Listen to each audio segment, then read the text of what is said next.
Good morning, everybody, and welcome to a Monday edition of Roll Call. We have a very special guest with us today. But before I get into the introduction, just a note on the post, there is a poll going on about what we're going to name the community. So if you haven't voted, make sure you head over to the post and vote for the community. So with us, we have a very exciting guest all the way from the UK, Leigh Hunt. Leigh Hunt is a crime historian, broadcaster from the UK, and he's author of I Don't Like Mondays, the true story behind America's first modern school shooting. Leigh, welcome to the show. Thanks for Good having to see you. Thanks for having me. It's brilliant to meet you and be here. I'm a fan of the roll call, and now I get to be on the roll call, so this is huge. Thanks, Joe.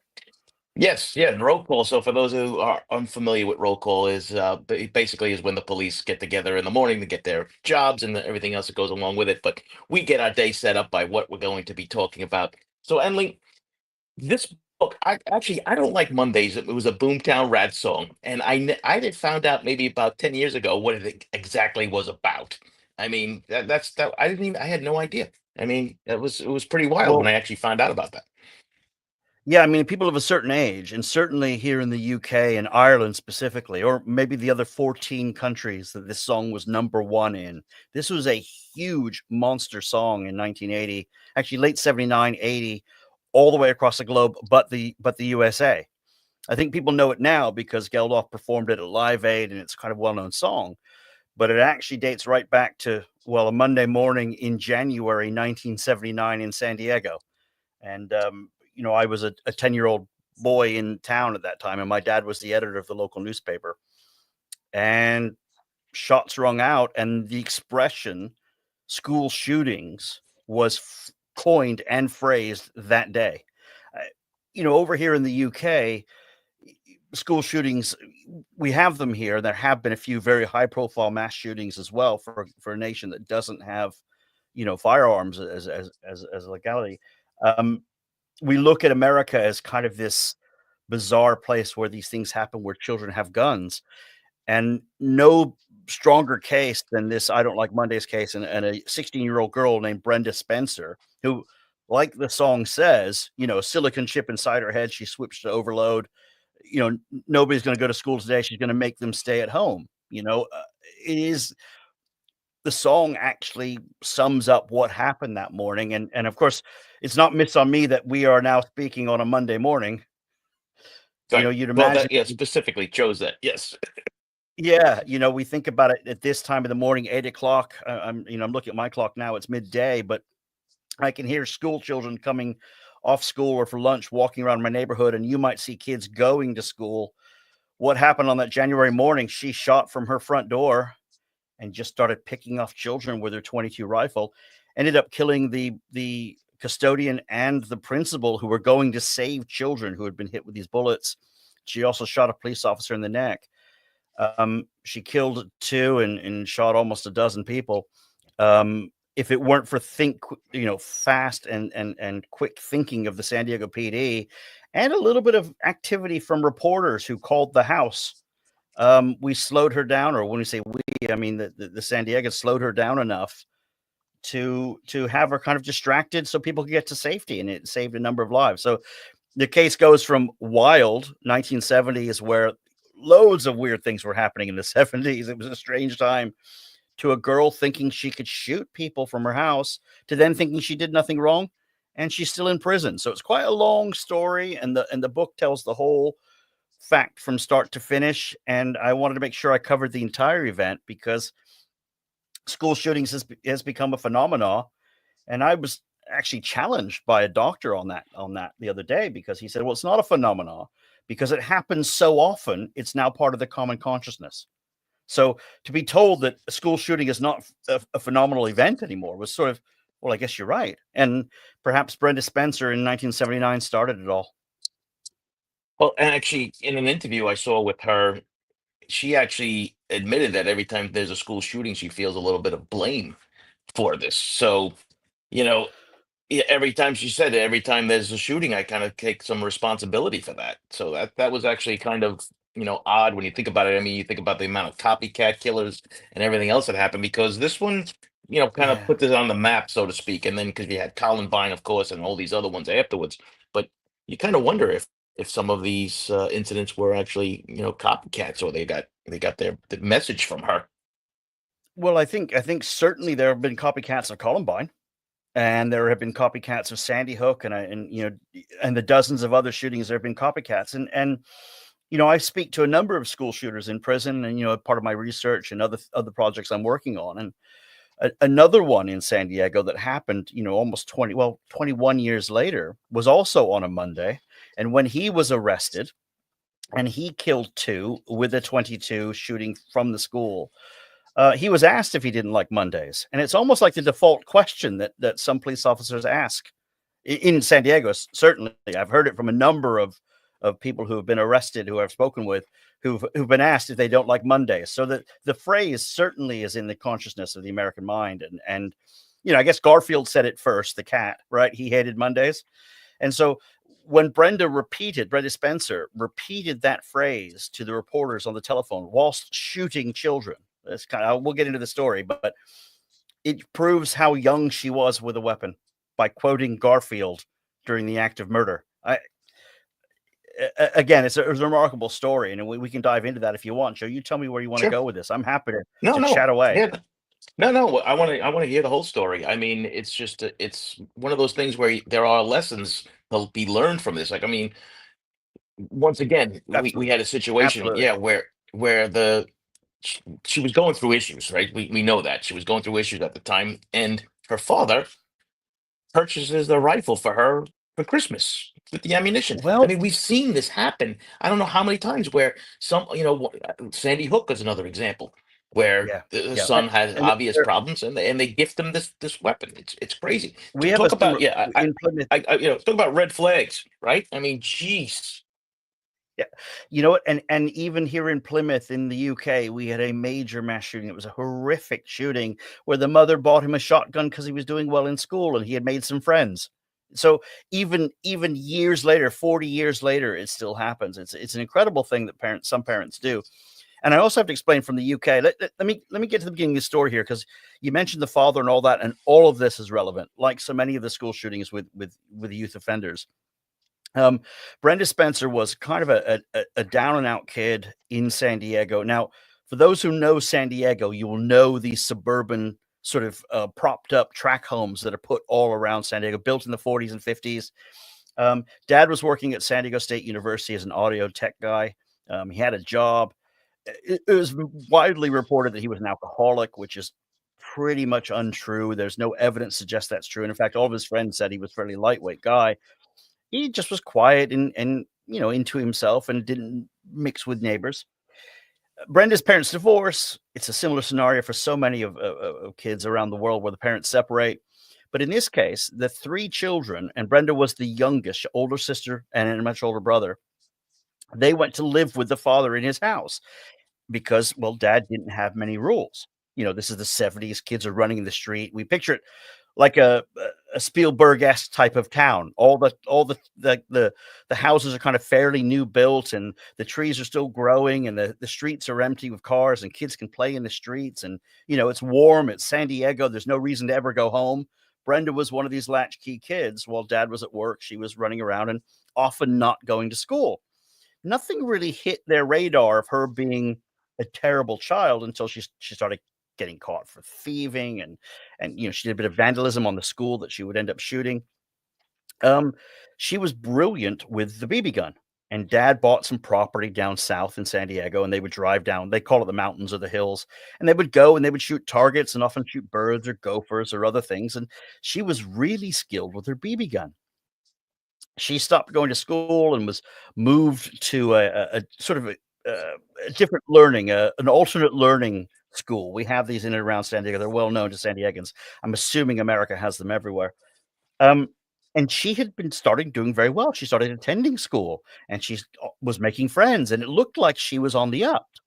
So her dad, because she was so skilled with the BB gun, bought her what is considered, or at the time was considered, the starter weapon or the ladies' gun. I say that in quotes. It was a Ruger 22, long barrel with a scope. It was specifically designed to shoot targets from a distance. She was very good at it with a BB gun. Dad felt he was doing the right thing. She had shown responsibility. She had shown, she cleaned her weapon. She was dedicated to doing it. She showed it as an interest, as a skill. He thought, hey, she's got a hobby. This is, thumbs up, being a good dad. She was also given a lock for the weapon by her brother who lived with them. Many reports in the news will say that he lived alone and they lived on a mattress in the lounge, and just none of that stuff's true. The brother lived with them, and the house was actually, it was not very well kept. It was, dad's house, but they certainly had all the things they needed. They had food, they had clothing, they were able to take care of themselves. It wasn't a DOS house. Anyway, so she had this lock on the gun, and she kept it as her pride. One morning, and there were some warning signs, but nothing huge.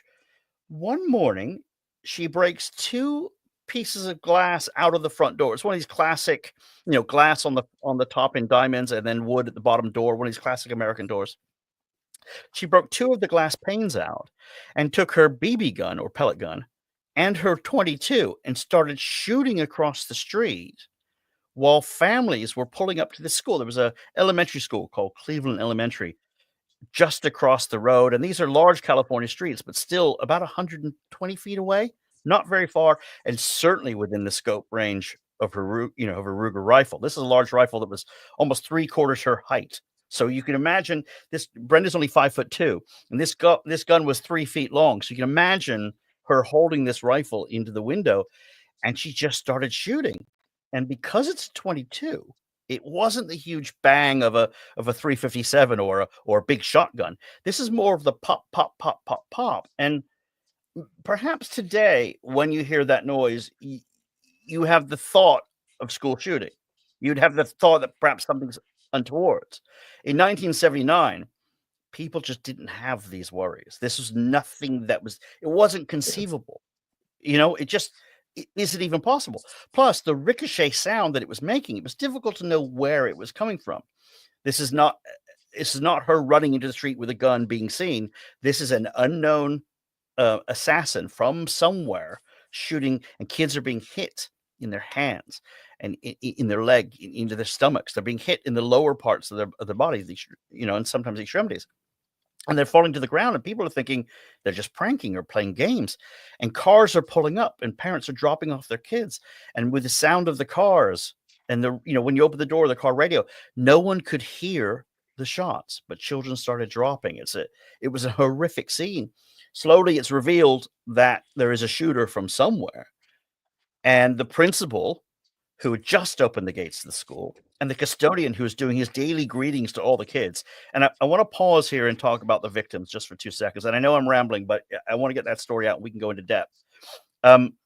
These are 2 military veteran career educators. Burton Ragg, who was the principal, if you looked at the resume of a principal of a school, you could not have gotten any better than this guy.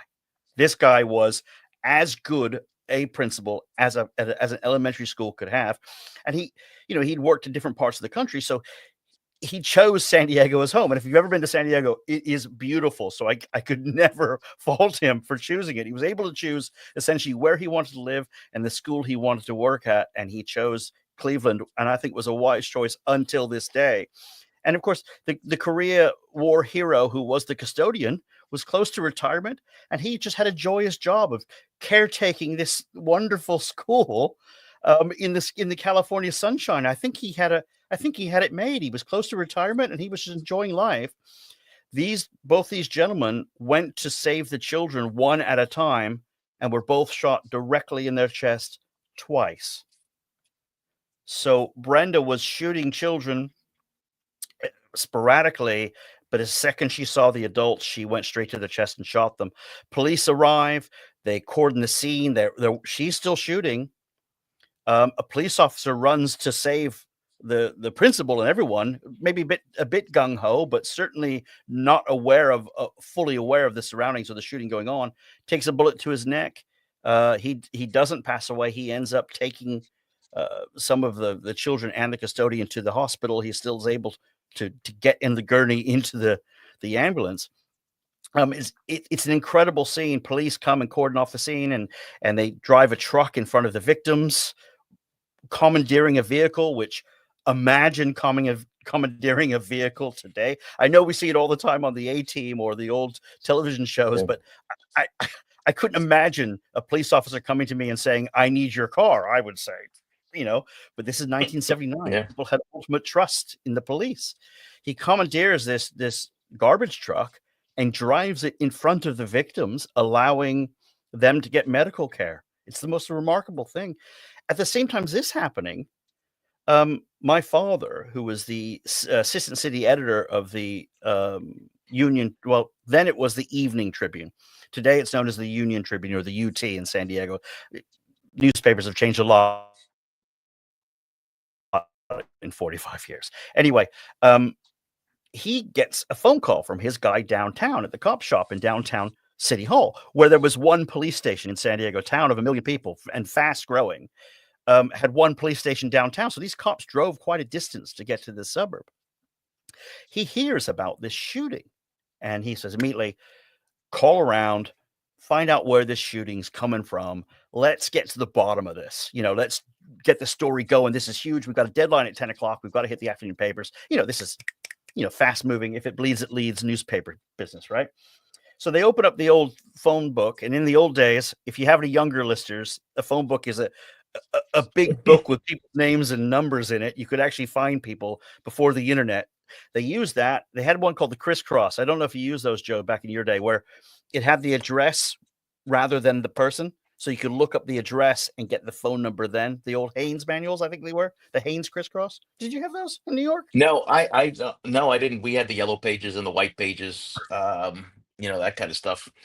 Yeah. So, well, back then, again, I think they almost have more resources then, weirdly, in paper form than we do today. Anyway, maybe less fake news. Anyway, so they call the house, literally call the house. Steve Wiegand, who was the political writer at the time, but he was the only one available at this point in the morning. Everyone else is out doing their research for their stories. He calls the house, and this girl answers, and he immediately says, "Is your parents home?" And she goes, "No, I'm here alone. They're at work today." And he goes, "Well, okay. I hear there's a shooting going on your street. Have you seen anything?" And she goes, "Oh yeah, it's me." And she hangs Mm. up the phone. And immediately they call back and they start talking to her. And she says, "Well, you know, um, I just woke up today, decided to start shooting kids, and I just saw feathers fly and all this stuff." She's saying, and then he says, "Well, why are you doing this?" And she says, "I don't like Mondays. This just livens up the day." And he distracts her long enough on the phone. It's about a 15, 20-minute phone call. So the police are able to put that garbage truck in the way, secure the scene, move kids, block the road. They really enact in a remarkable way to block off her vision from the house. That after some understanding of the scene, they were able to identify where the shots were coming from. They cordon around the house. SWAT arrives, and within the next 6 hours, she sits in her house and is spoken to on the phone by interrogators and people who are working for the SWAT team in San Diego, and eventually she surrenders at about just after 3 o'clock, just before all the kids are on their way home. The police did an excellent job, and with the teachers as well. Must I say, all the teachers of that school should all be honored. They managed to get all of the other students, and there was also a kindergarten next door, to safety, into school buses, through the back of the school, through the back playground area. Nobody exited out the front door. Just remarkable. So my dad came home that evening and sat me down, and we were not really fresh from the UK, but I was South African born, and we'd moved to America as immigrants, if you will, from the UK. My parents are both very, very British. My dad worked at Fleet Street. And he said, "We're living the American dream, but we've got one more thing to think about now, and that is school shootings." And it was kind of that speech he gave me about guns when I was a young boy, and it kind of moved us. And we went to school and we had a moment of silence and we spoke about it with our teachers. It changed San Diego forever, and I think in a way changed America, because now we have this expression for something that's extraordinary. Um, 40 years later, um, this has made an indelible mark on my life, and I studied criminology, and I started going to true crime, and your career moves on with all the things you're doing, and I looked back and thought, no one has written a book about this now woman. She's in her 60s. Nobody's really gotten to grips with it. The FBI's never spoken to her. No one's ever kind of gone back to the origins of school shootings to say, you know, if I can swear, what the fuck? I mean, what drove you to do this? So I wrote to Brenda. I told her my story. I told her who my father was. I told her that I'm communicating with some of the police officers. Then I'm looking at writing a story or something. And before I knew it, you know how this happens. Before you know it, I've got 120,000 words. I've got a complete, almost biography of her life. I was telling her things about her family she didn't know. Um, I wouldn't say we've become friends. We've never actually spoken. We've only written to each other and other communication, but never met her. Um, and she's still in prison, and she's been denied parole a number of times, and she still struggles with compassion. And she is probably everything you think of what evil looks like. She is. Um, um, he says she's sorry. Um, but I'm not so sure she is, and I think the parole board agrees with that prognosis because she's still in prison. Seven Since that times time. she's been denied. Yes, seven Yeah, times she's been denied parole, which is like yeah, Charles Manson kind of numbers when we're talking about it. I mean, when you think about it, she was first eligible, I think it was 1993, and yeah. so here we are 2025, and this is still happening. Just want to take a quick shout out for Shannon. Thank you for becoming a member of the channel. I appreciate that. I mean, yeah, and California's pretty, as we know, liberal with certain things, and they've done a lot of prison reform and stuff like that. But this woman keeps on getting denied, which I think, once again, I'll bring out my little red flag. Red flags, because the parole board lets out a lot of people that they shouldn't, and then they're refusing to let her out. So Well, that's most kind of recently, interesting. one of her best friends was released last year. The Manson sisters, right?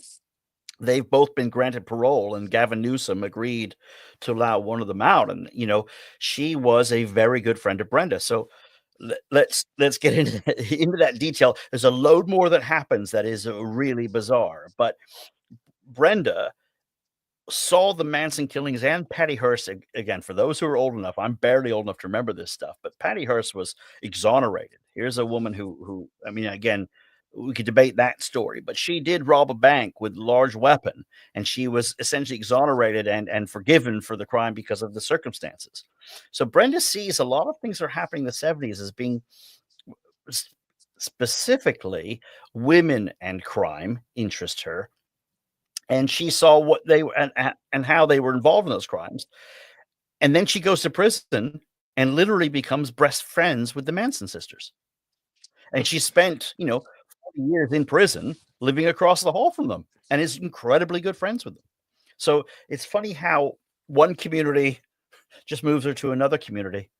And I don't Yeah. think she's changed much. It's a case of arrested development. She's still a 16-year-old in a 60-year-old's body. I just Well, haven't seen any rehabilitation at all. what's that Zero. saying? Show me your friends, and I'll show you the type of person you are. Right? So that might Perhaps, speak volumes. We got a question from perhaps. Sheila in the chat. She says, "Do you think she's been rehabilitated even a little bit?" Okay, Sheila, great question, actually. 'Cause I'm not a doctor. I'm not a Mhm. scientist. I'm of no official opinion, but I got one. Um, a little bit, yes. I think she's understanding that what she did was horribly wrong, and she's never short of saying, "I'm so sorry to my victims. They deserve better." Blah blah blah blah blah. And I say that flippantly because within the next sentence that I've had with her, and I think Brenda is a good person in part, but I don't think she fully understands what she did that day, because at the time she did it, I think she thought she was gonna get off. I think she thought that she would get another slap on the wrist and nothing would happen to her. I also think that she shot her pellet gun that day, not really understanding how much damage or how much terror she was gonna strike in the hearts of people in her neighborhood. I don't think she realized it. So, rehabilitated a little bit? Yeah, yeah, but only because she's now 60 something years old. She doesn't have any teeth left. She's horribly diabetic. She's morbidly obese. She's barely, functional. She certainly has no skills to the outside world. I couldn't see her working full time if she were released. Rehabilitated? I don't know. But is she a threat to society? I don't think she's that either. So I don't know if I answered your question, but hopefully it spurs another Yeah. question. I'll do a better job of answering the next one. Well, she actually in the beginning said that she was on LSD and some other drugs, whatever, and then the toxicology report said no traces of any drugs in them. I'm glad you touched on this because actually she originally said she was on PCP, which curiously at that time was the only drug that couldn't be tested for. So Ah, she conveniently, and I'm again being angel dust, flippant, right? right? Well, I don't know where a 16-year-old girl who got 75 cents for lunch money managed to rack up enough cash to buy dust because it was really expensive at that time in the 70s. It was not a habit for school kids who had little money. But she claimed she was on angel dust. That's fine. She great, cool. Your tox came back completely negative for everything, including alcohol. But in her most recent parole hearing, which was only a few months ago, she now claims that she was on heroin, which has come out of left field. That's a brand new one for me. I was gobsmacked when she said it. We were at the parole hearing virtually, completely baffled. I thought, Brenda, you know, it was at that moment where I thought to myself, I don't think she wants to get out of prison. And I don't think it's because of shame. I think I don't think she remembers the outside world. She certainly That wouldn't be happens a able to lot. handle. Yeah, she certainly wouldn't understand social media as we know it. I mean, I was talking about something that was quite funny. I was talking about, I'd open a can of soda, and she said, "Oh, I hate collecting all those tabs." And I had to pause, and then I had to think back. She went to prison before we had the flip top on the can. You used to have to pull Yeah. the entire tab off, and that kind of puts it in perspective as to how long she's been in prison. You know, I it was before 911 she went to prison. It was before San Diego had paramedics. We go back, it was Yeah. so long ago. Um, I don't what she did was horrific, and spending her life in jail is probably the right charge here, but on the other hand, I'm not sure what threat she is at this age. One of the things that, I always say that crime is local, right? So I was the same age. I was 10 years old at the time and never heard about this case. I mean, and I used to watch the news and then read the newspapers Yeah. and those kind of things, but never really, I don't remember the case at all until, like I said, years and years later and it was all because of a song. So yeah, all crime is local, folks, right? So I mean, what happens in your city and town, someone across the country might not hear about it. And you know what though, Emily, from your perspective, right? Between living in the UK, living in the United States, I mean, it's like it's a big country. Some people don't really understand that. The United States is a very big country. Yeah, when you think that England is smaller than the size of California, and it fits into Texas about 7 times. So you kind of but Yeah, we have a large population, but we don't have guns. So we look at this as wonderment. So when that song came out, I Don't Like Mondays, which is brilliantly it's a witty tune, it's brilliantly written. Brenda says it's a lovely tune. She likes it. You know, I I bet. don't Yeah. think she fully understands what it means or how it changed the world. Now, let me get into the song a little bit too, and I'll talk about what's happened after that because the aftermath is really quite remarkable. We can easily talk about the horrible school shootings that happen all around the world, but specifically in the United States and who commits them, which I think there's some misnomers there as well. So we generally have a face or an image of what a school shooter looks like or a mass shooter looks like when the reality is probably quite different. The newspapers arrive at the scene to get the story. My dad's guilty of that, and I'm guilty with it with my book of trying to get the facts straight. But they were interviewing a number of school children in the neighborhood without the parents being around, and they took up a lot of information and put it out into the Associated Press, and it became sort of folklore. Um, and a lot of it isn't true, but it makes people feel better because when something so horrible happens, we like to make ourselves feel better. So we wanted to believe that the father was an alcoholic. We want to believe that that they had no money and they were down and out and they were these horrible. And I've even seen it written as rednecks, because they were from Arkansas. Um, that the mother was out of the picture and she hated Brenda, or that Brenda was this drug addict and she killed cats and she did all these horrible things around the neighborhood.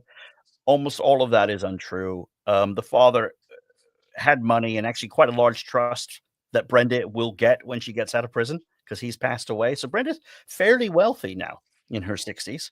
She doesn't need any money from people, communicating with her in prison. She has a large commissary fund. She's actually financially fairly well off. So for a father who had no money, who owned a house and an investment property, as as the Associated Press said, he was a down and out drunk with no money. Just not true. But it makes us feel better. It adds that socioeconomic part of the crime. Now we know now that socioeconomic probably plays little role in mass shootings and certainly school shootings. But back then, this was unheard of. We just believed what we read in the newspaper, and they were grabbing everything they could. And now even on Wikipedia, it's just most of it is untrue. And I've tried to correct what I can with my book. I've even published photos of the house to show the living room. There was no single mattress where Dad was sleeping with Brenda alone and all this stuff. But that being said, we'll get into. Do you want to do another question, or do you want? I can go into Yeah, what happens there's a later, question. or Sinead has a yeah, question. Yeah, we're gonna get into all of it. We still have some time. cool. Was she ever diagnosed with anything in prison or any underlying disorder? Do you know it? Well, again, another great question. She was never really diagnosed or went through any serious modern day sort of workup or psych workup. Back then in the Evaluation. 70s, yeah, we have different expressions, I think, in the UK. Apologies, Joe. You can correct. No, no worries. two Yeah, I'm two doing the great nations only subtitles. separate. Yeah, two great nations only separated by a communal language. Okay, so there was no huge workup on her psyche. So a number of people went to speak to her, but Brenda tuned out, and often these were inconclusive. She did have a seizure disorder. They found that when she went to prison that she was having seizures in her sleep, and they prescribed meds for her, and it's something she's been having to battle her entire life. They've now determined in the last parole hearing, she has now been deemed as being on the spectrum. She's been autistic. That's a new thing. But I think that, and again, I'm not a doctor, but that may just be by the changing parameters of the diagnoses. I don't know because it's 40 years later. Brenda was an introvert. Um, she was a loner. She didn't want to share information. And I would venture to guess at 16, it would probably been very difficult for the psychologists of the time in a very lowly funded police jurisdiction at that time for psych reports and workups. No. So the answer to the question is: have the FBI spoken to her formally to sort of maybe do some sort of psychology? No. Has she been spoken to by a lot of local psychologists? Yes. Has anything ever come out of that? That's an official diagnosis? No, it hasn't. So if you think as bad as that sounds, that no huge national um, study has taken Brenda Spencer into account, that would be the truth. She has never been studied formally nationally by any large university or any other scientific organization to see what's wrong with her. That's the answer to that one. So no is the answer, unfortunately. I think my book tries to at least tell what happened. I give no diagnosis. I'm not a doctor, but I certainly go into everything she was up to before and after, and maybe you can draw your own conclusions because I think that's all we got at this time. Brenda's far too savvy now in prison to possibly go through it. She's learned all the wrong things, Joe, in prison. You know, um, but then again, what did she learn before she went to prison? She wouldn't have done what she did. So I don't know what the answer is. Right. Yeah. Now I have a question too, because one of the things that she also said during, I think, either the time of the arrest or some her court trial, that she was taking her epilepsy medicine with alcohol. Is there any truth to that one, or do you ever hear that one before? I haven't heard that because she wasn't diagnosed epileptic until she went into prison, and that is a fact. So I would say to you, no, Gotcha. quite simply. Um, uh, Look, this is very convenient. We, like the media did outside the school looking for answers. Brenda's looking for answers herself. No, Brenda was on no medication going into to prison, and she certainly wasn't on any influences while shooting. That we can conclude. She said PCP, and now she said heroin.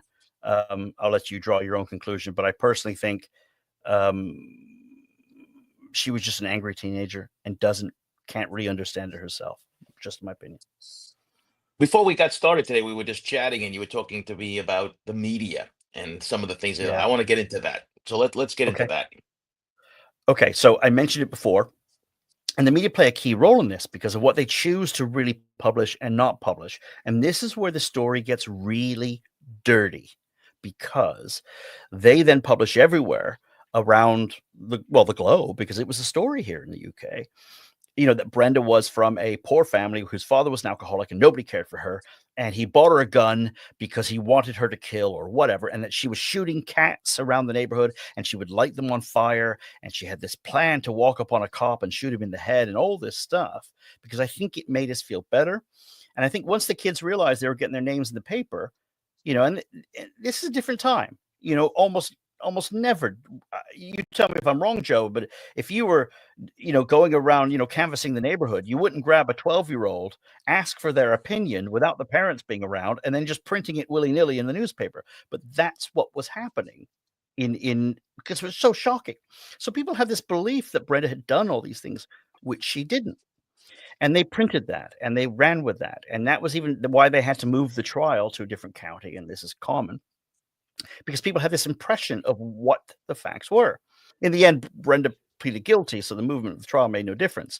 But she was looking for an insanity plea, as so many were. And in the end, it was because she'd been on the telephone for half an hour, banged to rights. She clearly was telling her story as it was unfolding. So she wasn't, there was nobody to suggest she was insane at that time. But her father does something interesting that doesn't make the newspaper, curiously. So he's visiting Brenda in prison. And if you don't know this, brace yourself. He forms a relationship with Brenda's cellmate, who is 15. So Brenda's sharing a cell in the juvenile hall in San Diego with a 15-year-old who burned down her family home because she didn't want to move. She was a piece of work as well. Her name was Sheila McCoy. She's still with us. She lives in Arizona. Um, and the father builds this relationship. Sheila McCoy, Brenda's roommate, is moved to an open facility across the road. Wally Spencer, Brenda's father, who is 50 years old, picks her up from this open facility. They have a child together. They marry in Arizona, because in Arizona, you only have to be 16 to get married. So he drove across the Arizona border with her mother, because the mother wanted to get rid of her and she thought this is brilliant. It's on the marriage certificate. Wally lies about his age and says he's 40. So, recapping, so you understand what's happened here. Brenda Spencer, the first school shooter in America, her father lies about his age, marries her underage cellmate in prison, and has a child with her in the same house. He lives there his entire life and passes away in 2018 with this child named Bree, who is essentially, well, technically, he'd be a pedophile. She was 15 when they started the relationship and 16 when they got married. And Sheila McCoy was forced out of the home and has never seen her daughter since, and they have no relationship. Um, the kicker to this is that when Sheila McCoy moves into this house, and mind you, this house is now an infamous home in San Diego. Everyone knows it. It is the weird house on the street. She looks enough like Brenda that one of the neighbors call the police and say, "You've let Brenda out of prison?" Because this girl, Sheila McCoy, looks enough like Brenda. So this cues Brenda in 93 to first mention it, but it's not till 2001 till she definitively says that I was molested by my father and he did all these horrible things to me, using a lot of words she probably doesn't know the meaning of, and says my father did all these to me, and the reason why I've committed the shooting was because I was interfered with by my father, and here's the evidence why. Flashing back to the media were quick to say the dad was a drunk. They were quick to say the dad was virtually homeless with no money and the house was a shambles and all these horrible things about the father. But what they didn't do was tell the absolute truth, was that he was a mega creep, right? And that he went to prison, pulled out a 15-year-old girl from prison, and raced to Arizona to marry her so that then she couldn't testify against him, and there were no grounds to have him arrested. It's a factual thing, but the media chooses not to share this because that is groundbreaking information. That's incredible. It would say to you that, "Hold on a second, things weren't Yeah. right at that," but it's not what we've said. Now, Brenda's picked up on this and murkied the waters, and I think there's a long argument as to whether or not anything happened between her and her father. It's a it's such a bizarre story, and Wally was questioned about it, and he just said, "I don't want to talk about it." And he was never really pushed into a situation to explain his actions. But he's a mega creep. I mean, probably shouldn't have such an opinion about it, but having studied his life and her life, he was a bad dude, and what he did was horrible. And I think there will always be this question as to whether he molested Brenda and whether that was a driving force to her poor decision making. I think is probably the best way to put it. Right. Shannon says if someone suggested this as a movie plot, the studio would have thrown the script right out in the trash. Yeah, I mean, talk about craziness, right? I mean, you can't make this up. Well, again, back to the media. It doesn't fit in with that narrative. Um, it's an insane story, but it's true, and of course, nothing stranger than the facts, right? Um, we have been approached by a number of people who wanted to do the movie, but it really cuts too close to the knuckle, and the subject matter is horrible. I probably should have started with a disclaimer to say, we're going to talk about children being shot and children being the perpetrators, and children. I think if you're watching true crime with the Sarge, you're probably already ready for this kind of stuff, but this story hits all of the boxes, and it's really horrible from start to end, and there's a lot of bad people involved.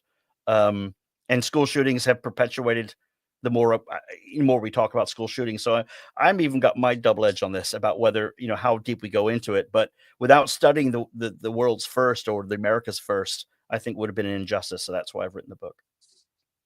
When you were researching for this book, was there any fact that you found out that nobody had known about? And it was just, besides some of the little tidbits we've already spoken about, was there something else that really shocked you during your research?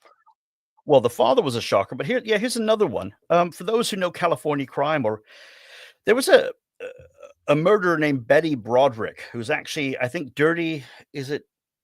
There's a new show with Christian Slater on Netflix or whatever about this crime. But she was a wife of a well known lawyer in San Diego who was angry because they had divorced and he had married his secretary.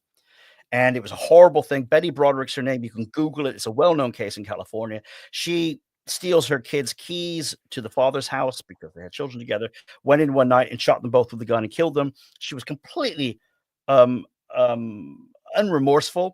She's taken to the same prison as Brenda. She's just down the hall from Brenda. They are not friendly. In fact, they are almost dislike each other immensely. Betty Broderick and Brenda Spencer are not friends, despite what you read on the internet. The internet wants to pretend that everybody in prison are buddies. That's not the case. No. But here's where it connects to Brenda. So her husband, who was the well-known lawyer, is actually the lawyer for the victims in Brenda's case. So he's a young go-getter lawyer in San Diego. He actually represents all the victims who sue. And this is, again, something we don't talk about in the many books about school shootings or stories, is that horrific aftermath of what victims do afterwards, how they heal, how they suffer, how they self-medicate, whatever it is. The life of a school shooting victim is not an easy go. And one of those things that happens is paying your medical bills. So they sued Wally Spencer, Brenda's father, because the shooting happened inside the house. So they sued his home insurance. And I go into detail about, it seems odd, but again, people have these huge bills and they're out of work, or you can imagine the scenarios. And he is the lawyer. Betty Broderick's husband, who was shot by her, is the lawyer who represents the insurance company. And sorry, let me rephrase that. He's the lawyer who represents the consortium of the people represented by the insurance company. And instead of deeming it as 11 separate actions, as in 11 separate victims, they deem it as one action. And his insurance was only liable for $100,000. So all of the victims shared that $100,000, which even in 79 is not a large amount. It may sound like it back in 79 is a lot of money, but it isn't. One of the victims who was shot horribly and spent months in the hospital got $15,000. Um, I don't think look, we can go into the ethics of whether money should pay for being a victim and or whatever, but there is something that kind of stinks with that, and one of those was Betty Broderick's husband, the keen lawyer who was then shot by her. And it's how these great big crimes, if you were to pick the 3 biggest San Diego crimes, they all kind of weirdly interlink over a certain Yeah, it's time like frame. 6 That degrees of that separation, right? that really surprised me. When I saw the name, I was like, "Dan Broderick, hold on, I know that name." And then, "What?" And then I researched it and found it out, and they all won awards for this wonderful insurance deal that they had made that saved people saved the companies lots of money, and the victims got very little. So that's the sad aftermath of that case, as if there isn't enough sad aftermath. When I Yeah, was, doing the research for our show, I had, because in February, I think it was February 25th was her 7th appeal for parole. yeah, But there was, I think, 3 yeah. people gave impact statements. Were you there for that, or did you listen to on those? I did, yeah, I did. Quite remarkably, was one victim in particular who became a parole officer. His name's Cam Miller, bright guy. He was close to death. The bullet went through his body, and wasn't far away from killing him. And he's been living with this his whole life. He's had a successful career. He grew up to be a very handsome young man, and he actually had a very good life. And he's just not ready to forgive her yet. And he makes a very compelling argument. And this time, he brought others with him. I think the realization is now they get older and they're looking at it, and um, these victims, and I tend to lean on their side for these kind of things, they're not ready to really forgive her yet. And in the end, he made his passionate speech, and another victim made hers, and the rest sat back and said, "No, that's good. I think we've made our point." And also now there are letters being received from the victim's grandchildren. That's how long ago this case happened. That saying that you took my grandfather's life, and they wrote some stuff in theirs that really just says she's not just guilty. One in particular, the Rag family, the grandchildren of the principal, have written a very impassionate letter saying that she is not just responsible for the death of my grandfather and hurting so many in our town. She's responsible for all school shootings. And for that, we hold her accountable. And I thought that was powerful. After seeing that, it seemed impossible that the parole board, and I do think it's very unlikely, especially in California, where if some victim is still attending parole hearings, the chance of you getting out is really, really it's probably the same in other states as well, Joe. You tell me if I'm wrong, but if victim goes and looks the parole board in the eye and gives a statement like these victims have, I don't see Brenda getting out anytime soon. And then she drops the heroin bomb, which is a clear lie. And then she goes on with the same old stuff. And of the 110 questions or so she took from the parole board, about 50 of them were I don't know. So she just isn't ready to be released at this stage. She certainly hasn't shown any rehabilitation. She hasn't finished any of her programs. And even if she did, I don't know. Well, I mean, she did get 25 to life. I mean, even the fact that they're even contemplating giving her parole, I think she can consider herself a winner as far as that's Well, concerned. I don't know. Let's throw this in the mix here while we're on the topic. Is that at the time that she had moved from San Diego to Santa Ana, which is Orange County, about an hour up the coast. So her court case has been moved up there. She's still sort of pleading. In Britain, we call it diminished responsibility. There, I guess it's just insanity, right? She's kind of teetering around what to do, and they say, well, you're going to get life. Well, they've changed the California law to try her as an adult. She was the one that changed this law that we now have all over the country. This is, Brenda was the first. Um, just as they're beginning this pre-trial stuff, the father comes to Brenda in prison and says, "Look, I've been shagging your cellmate. You should plead guilty. Because if you don't, then they're going to do an invasive trial that is going to rumble me, and I might go to jail." So Brenda, out of the blue, mysteriously plea bargains for 25 to life. Now, the difference in 25 and life is her life sentence starts at 25 years. So if she had just gone to trial, and she probably would have been given life. She would have been out of prison 10, 15 years ago. But because she plea bargained into a really crappy deal, and look, let me rephrase that. It's a crappy deal for a perpetrator, which is probably the right decision in the end for us. But for her, legally, she made a amazingly poor decision to take the 25 to life. But she did it because the father was a creep. I don't know if I mentioned this earlier, but the father was up to no good. And she weirdly, and as many victims do, protected him so that there wouldn't be this invasive trial, which have surely exposed him as being a pedophile. So Brenda's in prison because she protected her father and because she's a murderer. But she probably would have been out of prison if she had gone to trial.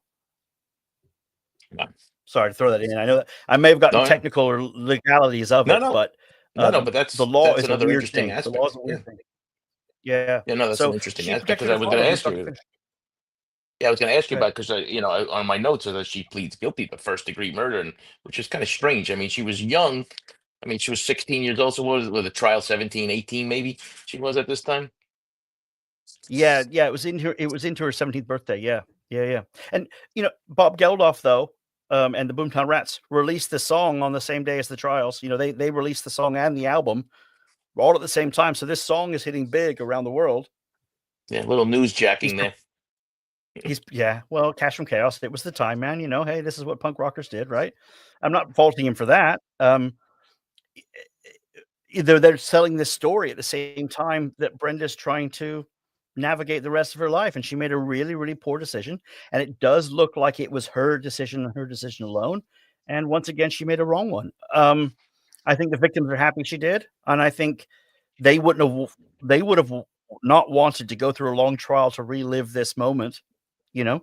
So, maybe it was her if Brenda could possibly do you know, an act of some type of compassion, it was the fact that she just took the plea bargain. Maybe that's the only compassion she's shown in the last or of her lifetime, who knows? Who knows? But certainly it was a bad decision legally. I have a question for you in the last few minutes that we have left. I can't believe this hour's already almost flown by. When you were researching your book and you reached out to some of the victims, were they forthcoming with stuff, or did some of the victims just say, I don't want to be bothered," or that kind of stuff? Okay, this is an interesting one Without because I naming have names, yeah. spoken I'm not Without gonna naming I'm names, not gonna yes. do I mentioned Cam Miller because he's on the news and he's very vocal and I respect him for that. I respect Cam Miller a great deal. No, I purposely did not reach out to any of the victims who were shot by Brenda, and I did that intentionally. And the reason why I didn't is because there's plenty in the news. There's plenty out there. You can go research if you want to. I could get this story without speaking to them directly, and I also felt at the time that I was writing, they've suffered enough. They've had enough pain, and I certainly know what it's like to get anonymous emails from people because I get a lot of them after I wrote this book. Let me tell you, you know how it goes. I didn't want to be one of those people who just says, I'm just some guy writing a book, and I just felt they've suffered enough.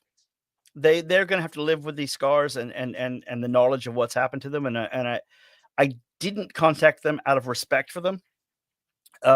My door is open if they want to communicate with me. We're certainly writing new chapters. I'd be more than happy to chat with them and I'll give them, a chance to say if they want to. But you know what? In this case, I let the sleeping dog lie. There's a million books out there that are about school shooting victims, and they're horrible. And I feel their pain, and I read their pain in those books. For me, I just didn't want to be that guy asking those questions. And that's a personal thing. And I'm sorry if it's not included in the book, but we certainly cover a lot of ground. And I think we explain an awful lot from the perspective of the victim, even though I never spoke to them directly. So thanks for that question. I rarely do I get asked that question. I think it's just assumed that I've injected myself into their lives and have to tell the story one more time, but I didn't. I made sure I made Brenda tell her side of it, and then let's pick out the lies of that. And that's more of what this book's about. So, Right. and I think I take my lumps for it. I've written a biography about a school shooter, but nobody has before. I think this is a first of a kind. And I think it's important because that story has never been told. I know we're running short of time. I'm looking at the clock myself, but It's there's one okay. thing I want to note. One thing I want to note here. Um, whilst I was editing the book, the horrible atrocity that happened at Robb Elementary in Texas, in Uvalde, Texas, was happening. And whilst I was editing this book, I was watching the news, sort of on silent. I saw police officers running from the scene and hiding from the perpetrator while students were being killed. And I know that's Yeah. not the case. And I know that is not a reflection of all of the great police officers in Texas or in Uvalde. I'm not saying it is. But at that moment, at that time, I watched a police officer who was fully equipped with a bulletproof vest, with all of the gear, running away from students being murdered. And it hit me because in this case, police officers in San Diego, having no idea of what was coming, ran into the scene without bulletproof vests, without all modern technology, without even modern radio system, without even communication. They ran into harm's way and saved countless lives. And I'd hate the idea that we are 45 years later and we are running away from the scene where children are being murdered. So it hit me. And it was at that moment where I thought, no, we've got to release this book. People need to know this story. Anyway, sorry, I wanted to Yeah. bring that up. Yeah, but just speaking about Uvalde, because I wrote an op-ed that was published in the USA Today about that disaster. But that we'll save Wow. So that for another. Yeah, we'll save that for yeah, you know another better than day. anyone then. Yeah, you probably know it better than I do. But yeah, that's for another story. That's another Yeah, day. it We was can talk terrible. about that. Yeah. Becky B, thank you. She says, great show this morning. Thank you guys. And also a member for 12 months. Thank you, Becky. Yeah, so Leigh, your final thoughts or words, any predictions on her parole in the future? I mean, I don't think she's up for another couple of years now. Well, she's probably going to have a parole every 3 years now, all the Mhm. way out. Right. Because he I just was I think she February. So Yeah, so, every 3 years it'll come back. I think she probably will be granted parole, and if Newsom's still governor, I think he'll block it. I think it'll be a dirty, dirty road for her to get out. If she does get out, if there's any solace for Californians, she'll probably move to Reno. That looks like where her rehab house will be. So she might be in Nevada rather than in California, if that's any solace to the victims. Brenda is obese. She has no teeth. She can barely see. She's spends half her day in a wheelchair. I don't think she's any threat to society. And I think we just have to ask ourselves, is this rehabilitation or retribution? You can decide for yourselves. I personally lean on the fact of let her out, let her slip into obscurity. We never have to see any more about her. And hopefully that can shut the door on one of these school shootings for the victims and just help us all heal as San Diegans. So that's the final word on Brenda. But yeah. Yeah, I think the story is probably gonna keep going and going. Every time there's a school shooting, I get phone yeah, calls. I'm being asked questions about it as a non-scientist or a non-academic. And the reason why I think they're asking me is that we've had a lot of scientists and a lot of academics, and nothing's changed. In fact, it's gotten yeah, worse since the FBI has gotten involved. So if the idea is that all these experts are going to solve school shootings, I call bullshit. I think it's community. unfortunately. I think it's community, and I think if people were closer to Brenda in this case, or whether at Columbine or Sandy Hook or and so many others, I don't want to keep name dropping it, but if we kept closer IDs on our citizens in our communities, I think that's what solves this. But again, that's just a layman's Um, decision, layman's there's some, thought like I there. said, some red flags that we keep on missing. She was already known to law enforcement. She gets a Yep, gun for a gift. yep, She's had some yep. issues. I mean, if you want to try to stop this and prevent this, I say you got those three things. Work on those. Enley, this was Agreed. great. This was great. You hang out 1 second, everybody. Enjoy the day. And tomorrow at 6 p.m. Eastern Standard Time, I have Joshua Ritter from Courtroom Confidential. So make sure you don't miss that. Guys, have a great day. Thank you, mods. Hang on, late.